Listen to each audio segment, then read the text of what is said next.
क्रांती news, आवाज सर्वसामान्यांचा। दिग्रस सहाय्यक पोलीस अधीक्षक डॉक्टर तेजस सारडा यांच्याकडे दिग्रस पोलीस ठाण्याचा प्रभार। दिग्रस येथील पोलीस ठाण्याचा पदभार नव्याने रुजू झालेले सहाय्यक पोलीस अधीक्षक डॉक्टर तेजस सारडा यांनी सोमवार दिनांक 9 मार्च रोजी स्वीकारला। यामुळे आता दिग्रस पोलीस ठाण्याची धुरा त्यांच्या खांद्यावर आली आहे। मागील ठाणेदार वैजनाथ मुंडे यांची अचानक बदली झाल्याने त्यांच्या जागी डॉक्टर सारडा यांनी तात्पुरत्या स्वरूपात पुढील 3 महिन्यांसाठी पदभार स्वीकारलाय। दिग्रस शहरात वाढत असलेल्या अवैध धंद्यांवर नियंत्रण ठेवणे तसेच कायदा व सुव्यवस्था अबाधित राखणे हे त्यांच्यासमोर प्रमुख आव्हान आहे। डॉक्टर सारडा यांनी दिग्रस येथे रुजू होता शहरातील नागरिक, पत्रकार तसेच विविध राजकीय पक्षांच्या पदाधिकाऱ्यांनी त्यांचे पुष्पगुच्छ देऊन स्वागत केले। त्यांच्या कार्यकाळात शहरातील अवैध धंद्यावर आळा बसावा अशी अपेक्षा नागरिकांकडून व्यक्त होत आहे। महाराष्ट्र क्रांती न्यूज साठी अशोक जाधव, दिग्रस। नमस्कार, माझं नाव डॉक्टर तेजस सुदीप सारडा आहे।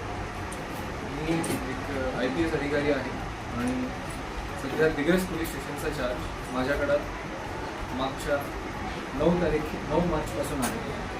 मी आणि माझे सगळे पोलीस बांधव आपल्या सर्वांच्या सहकार्याने दिग्रसला क्राईममुक्त आणि एक पीसफुल शहर बनवण्याचा पूर्ण प्रयत्न करू।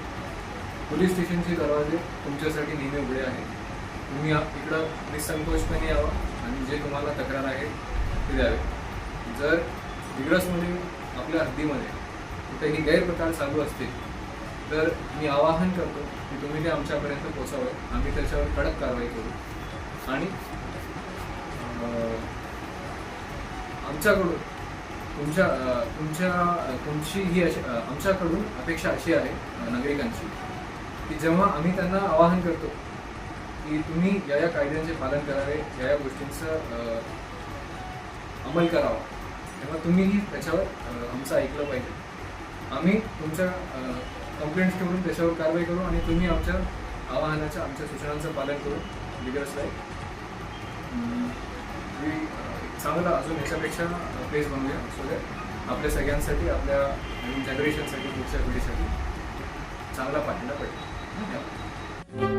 अशाच नवनवीन बातम्या पाहण्यासाठी आमच्या महाराष्ट्र क्रांती न्यूज या YouTube चॅनलला लाईक करा, सबस्क्राईब करा आणि बेल आयकॉनला प्रेस करा।